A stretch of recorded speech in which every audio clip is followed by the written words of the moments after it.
What is up, guys? Welcome to today's video. Hope you guys are all having a great week so far. It's currently June 25th. It's about 7:45 in the evening right now. And today's video is going to be one that I've gotten a few questions and DMs about, and that is, how much should you save up to buy a property? I'm going to give you guys the exact percentage of what I personally think someone should save up for a first-time property. Obviously, this will vary quite a bit. It's all relative to the person's situation or to the home buyer's situation, and it does have quite a bit of variance depending on how you approach buying the house, what type of loan you get, what type of lender you use, your closing costs, and all that kind of stuff. But I'm gonna try to keep this as simple as possible. I'm gonna break it down for you guys, so sit back, relax, and enjoy. Alright guys, so we're gonna use the computer screen once again for this video. I'm gonna be back and forth directly talking to you guys and then obviously looking at my computer screen here, but we got everything set up, and the first thing that I wanted to mention is just the number that I think. I am a little bit more conservative. You're gonna find YouTube videos, you're gonna find people that suggest you don't need as much as what I'm about to say, but I am a conservative investor. I would always rather have more money and not be as over leveraged as opposed to not having enough down the road. So my number for how much I think someone should save up for a property is going to be percentage, just because houses vary for how much it's going to cost. The number that I say is 10%. Now I'm going to break down exactly why I say 10%. I'm going to break it down into individual topics. And the first subcategory that we're going to talk about is obviously probably the biggest expense, is going to be your down payment. Now, I have 3.5% as my down payment on here. This can be a conventional or an FHA loan, but usually for first-time home buyers, the down payment is going to be in this range. Obviously, the more down payment you can afford, the better. If you can get up to 20% down payment on a conventional loan, then you're not going to have these insurance premiums that I'm about to talk about. But both of these loans at 3.5%, you can get a conventional as low as 3% actually, but we're just going to go 3.5% because that's the lowest you can get for an FHA loan.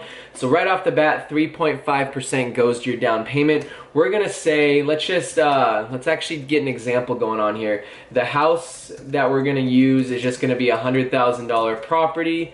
So $100,000 is the purchase price of the property, and we're going to make a little category down here. The down payment, or 3.5% of $100,000, is going to be $3,500 going towards your down payment.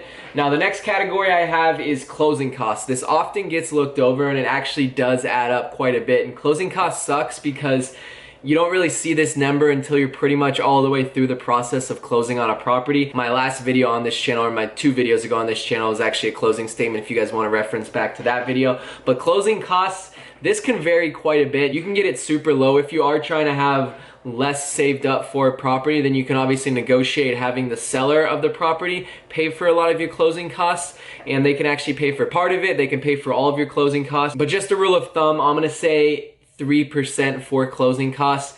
I actually honestly would say a little bit higher. I'd say in the 3.5 to 4% range just to be safe. But let's just assume that you're buying a property and you negotiated a little bit of closing costs coming from the seller. So now for the closing costs, guys, I'm gonna go a little bit more in depth on this. Some of these are like lender fees, your escrow fees, your escrow and title fees, title insurance, obviously. All this kind of stuff will go into your closing costs. You're gonna have some prepaid stuff, some prepaid taxes. You might have a prepaid HOA. You may have HOA transfer fees. So we're just gonna do HOA in there.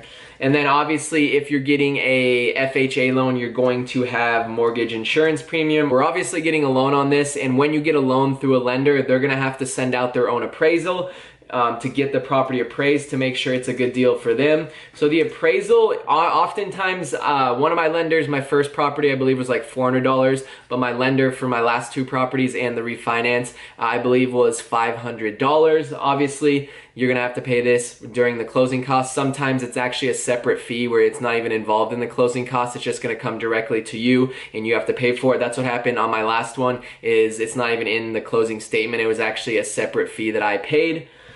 So the appraisal is going to be in there. You're obviously probably going to want a third-party inspector to go to the property. This is a couple $100. I believe my inspection was like $410 to make sure that the property is up and running. And then obviously you're going to send an inspector out there to get an inspection to see if there's anything that you want the seller to fix before you buy the property. That's obviously negotiable as well, but that inspector comes at a fee and it's not paid for by the seller generally. So those are some of the closing costs right there. There's a lot more closing costs. This video is not strictly about closing costs, so we're gonna stop it there. And that we equaled out to about 3%. So closing costs is at, gosh, I cannot type right now, $3,000 for the property. So we're already at $6,500 or about 6.5%.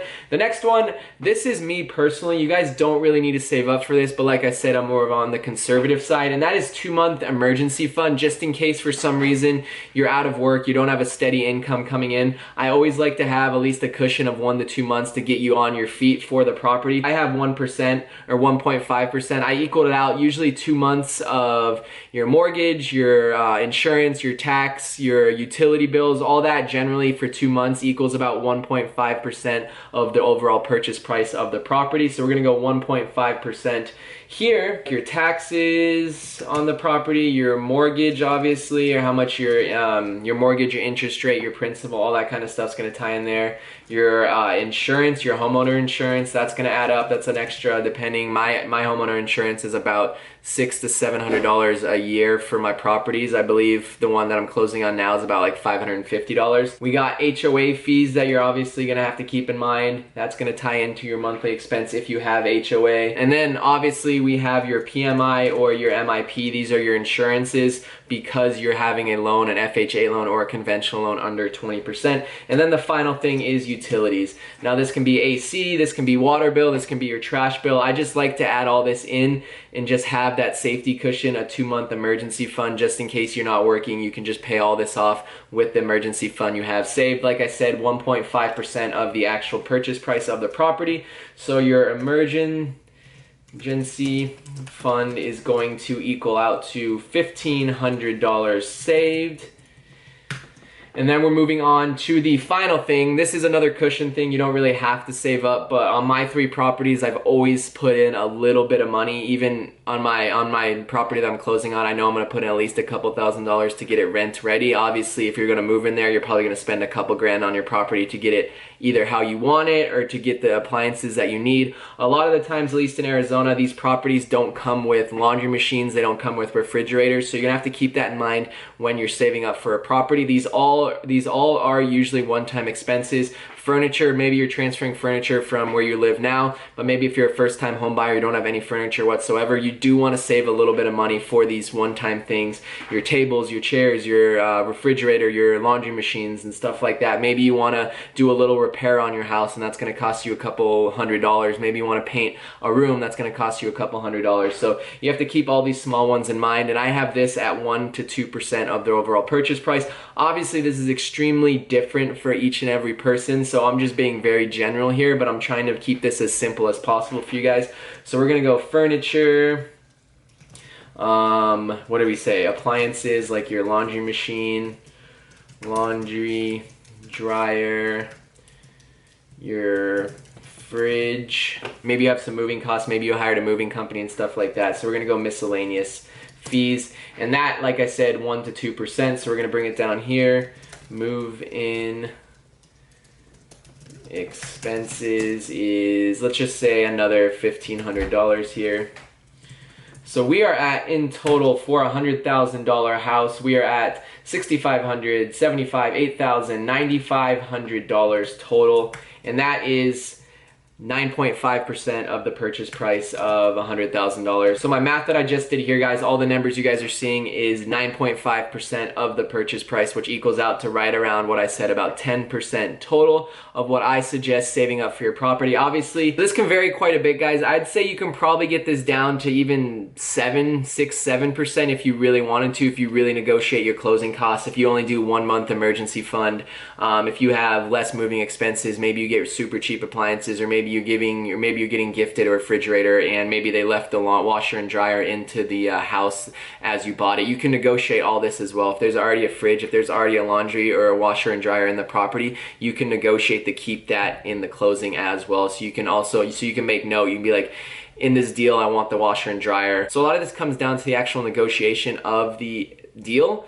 but I just wanted to keep it super simple. I would say about 10%. Obviously, if you can have a bigger down payment, the better, because over time, over your 30-year span of your most likely your fixed rate 30-year mortgage, if you put more down payment up front, it's going to save you so much monthly payments, and that's why I'm big on putting a little bit more down up front. I'd rather have less monthly payments and put a little bit more down on the property rather than have an extra $100, $125 monthly payment for the 30 years. That's just me personally, guys, but I want to thank you guys so much for watching the video. If this did help, I would really appreciate if you guys drop a like, and in the next couple videos here, hopefully I'll be able to show you guys the property that I just closed on. I'm super excited for that, so I hope you guys are as well. I'll see you guys in the next video.